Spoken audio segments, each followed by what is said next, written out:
Hi people, TS here, welcome back to Living Blessed TV.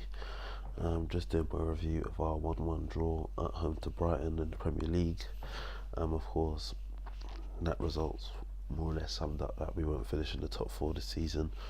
When you look back on the last few games and look at how the top 4's kind of panned out, in theory, if we'd beaten Palace last week and won against Brighton, we would have had top 4 more or less secured. But both the players and the manager have to take some flack for this. I've seen some fans talk about Emery out. I think that's a bit tough, but at the same time, in the Premier League, we've lost 3 back-to-back games and drawn, and any other sort of big top 6 club, no matter what the current situation is, to lose that sort of games and back to back, for some teams that can be like a sackable offence. I don't want to see Emery sacked. I believe he needs to be backed in the summer to get in the right sort of players, and get rid of the deadwood that we have at the club, and then of course next season will be the real measuring stick for him. Regarding the game, I thought we started the game quite well. Mkhitaryan had the shot that came off the post within like the first couple of minutes.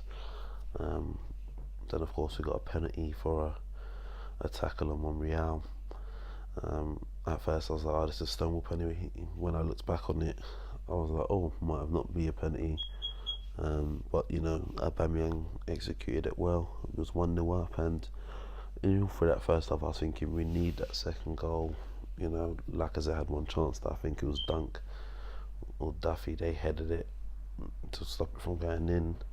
But in general, I was like, we need a second goal. We just need a bit of a cushion in the game. Even I think Emery could notice that he was on the touchline, not fully animated, but he wasn't sitting down much in that first half. So I think his idea was to really hopefully try to get a second and third goal, and then try to bring some players off. Obviously that didn't happen. Going into the second half, and the same thing again, and then Xhaka gives away a stupid penalty, like stupid. And what summed up for me is when he gave away the penalty, he didn't even look like he cared. He literally just was like, oh well, so be it.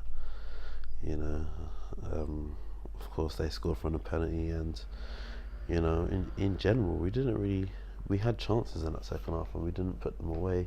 Of course people will criticise Aubameyang. He had a golden chance to score, and truth be told, as much as I like Aubameyang, he misses chances like that way too often.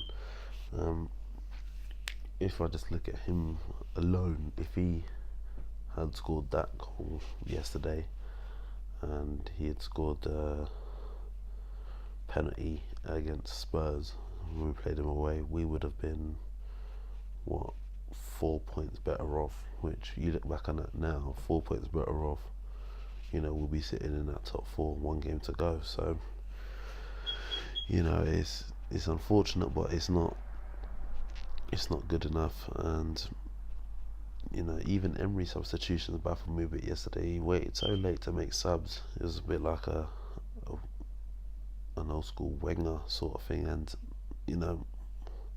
when you need goals, no matter if you have 1 striker or 2 strikers on the pitch, when you need goals, in my opinion, you need to put another striker on. I saw Eddie warming up, and then when I saw the subs that are coming on, I see like it's Iwobi, Guendouzi and Kolasinac. I'm like, right, Eddie's not coming on. Like, he needs goals. Like, no offense to Guendouzi, he doesn't have goals in him.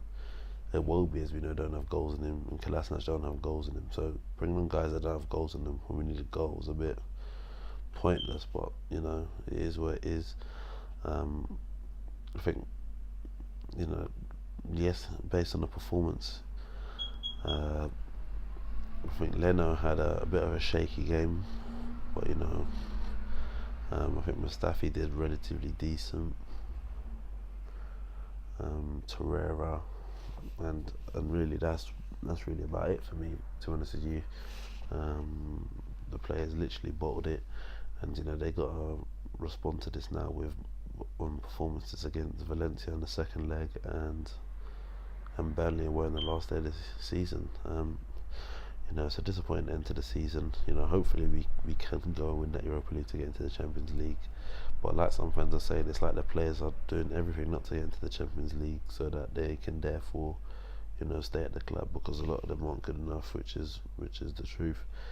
Well, we'll just have to see what happens in the summer and take it from there. Of course, I will do a video on what players I want to see leave, etc. And what sort of players I want to see come in. So make sure that you look out for that one, and let me know your thoughts on this video down below. And of course, if you're new to the channel, subscribe, and I'll catch you later.